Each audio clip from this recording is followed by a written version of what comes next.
Hi friends, welcome to my easy electrical channel. ಇವತ್ತಿನ ವಿಡಿಯೋದಲ್ಲಿ RCC ಮನೆ ಅಥವಾ ಸ್ಲ್ಯಾಬ್ ಮನೆಯಲ್ಲಿ ಮಿಂಚಿಗೆ ಫ್ಯಾನ್ ತುಂಬಾನೇ ಹಾಳಾಗ್ತದೆ. ಅದಕ್ಕೇನು ಪರಿಹಾರ ನೋಡುವ. ಇದೊಂದು ನೈಲಾನ್ ರಾಡ್ ಅಂತ ಹೇಳ್ಬೋದು ಅಥವಾ ಫೈಬರ್ ರಾಡ್ ಅಂತ ಹೇಳ್ಬೋದು. ಇದು 1 ಮೀಟರ್ ಉದ್ದ ಇರ್ತದೆ. ಇದನ್ನು ನಾವು 4.25 ಇಂಚಿಗೆ ಕಟ್ ಮಾಡಿದ್ದೇವೆ. ಇದರ ಡಯ ಬಂದು 3/4 ಇಂಚ್ ಇದೆ. ಇಲ್ಲಿ ನಾವು ಅರ್ಧ ಇಂಚಿಗೆ ಒಂದು ಸ್ಟೆಪ್ ಕೊಟ್ಟಿದ್ದೇವೆ. ನಂತರ ಇಲ್ಲಿ ಒಂದು ಹೋಲ್ಸ್ ಇದೆ. ಇದು ತುಂಬಾ ಗಟ್ಟಿ ಇದೆ, ತುಂಬ ಹೆವಿ ಇದೆ. ನಿಮಗೆ ಸೀಲಿಂಗ್ ಫ್ಯಾನಿಗೆ ಆರಾಮಾಗಿ ಫಿಟ್ ಮಾಡ್ಬೋದು, ಏನಾಗೋದಿಲ್ಲ. ಈಗಿನ ನ್ಯೂ ಮಾಡೆಲಿಗೆ ತುಂಬಾ ಒಳ್ಳೆಯದು. ಬನ್ನಿ ಇದನ್ನು ನಾವು ಯಾವ ರೀತಿ ಫಿಟ್ ಮಾಡೋದು ನೋಡುವ. ಇಲ್ಲೊಂದು ಸ್ಟೆಪ್ ಕೊಟ್ಟಿದ್ದಾರೆ ನೋಡಿ, ಇದನ್ನು ನಾವು ಫ್ಯಾನ್ ರಾಡಿಗೆ ಈಗ ಫಿಟ್ ಮಾಡಬೇಕು. ಫಿಟ್ ಮಾಡಿದ ಮೇಲೆ ನಂತರ ಇಲ್ಲಿ ಒಂದು ನಾವು ಹೋಲ್ಸ್ ಇದು ಕವರ್ ಆಗ್ತದಲ್ಲ, ಅದಕ್ಕೆ ನಾವೊಂದು ಈ ಥರ ಹೋಲ್ಸ್ ತೆಗಿಬೇಕು.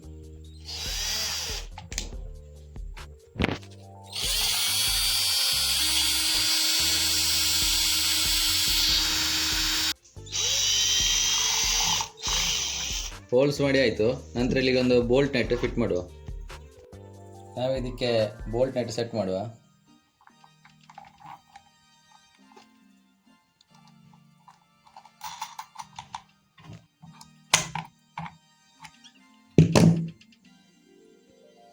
ಈ ಥರ ಒಂದು ಸ್ಪ್ಲಿಟ್ ಪಿನ್ ಹಾಕಿ, ಯಾಕಂದರೆ ನೆಟ್ ಲೂಸ್ ಆದರೂ ಕೆಳಗೆ ಬೀಳಲಿಕ್ಕಿಲ್ಲ. ಈ ರಬ್ಬರ್ ಕ್ಲ್ಯಾಂಪನ್ನು ಫ್ಯಾನ್ ಪಾಯಿಂಟಿಗೆ ಫಿಟ್ ಮಾಡಿ ನಂತರ ಈ ನಮ್ಮ ಫೈಬರ್ ರಾಡಿಗೆ ಸೆಟ್ ಮಾಡಿದರೆ ಆಯಿತು.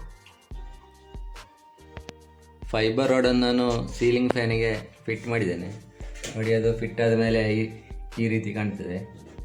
ನೆಟ್ ಬೋಲ್ಟ್ ಎಲ್ಲ ಟೈಟ್ ಮಾಡಿ ಸ್ಪ್ಲಿಟ್ ಪಿನ್ ಎಲ್ಲ ಹಾಕಿದ್ದೇನೆ. ಇದು ತುಂಬ ಲೈಟ್ ವೆಯ್ಟ್ ಇರುವ ಫ್ಯಾನಿಗೆಲ್ಲ ಫಿಟ್ ಮಾಡಿದರೆ ತುಂಬಾ ಒಳ್ಳೆಯದು. ನಾನು ಸಾಧಾರಣ ಒಂದು 8 ವರ್ಷದಿಂದ ಕೆಲವು ಕಡೆ ಕಂಪ್ಲೇಂಟ್ ಇದ್ದೆಲ್ಲ ಫಿಟ್ ಮಾಡಿ ಕೊಟ್ಟಿದ್ದೇನೆ, ಯಾವುದೇ ಕಂಪ್ಲೇಂಟ್ ಬರಲಿಲ್ಲ. ಆಮೇಲೆ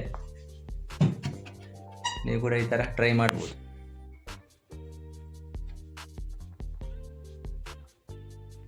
ಫೈಬರ್ ರಾಡ್ ಫಿಟ್ ಮಾಡಿ ಆಯಿತು. ಫ್ಯಾನ್ ಚೆಕ್ ಮಾಡಿ ನೋಡು.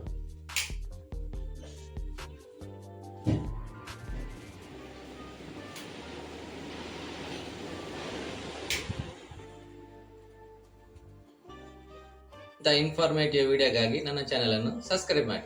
Thank you for watching.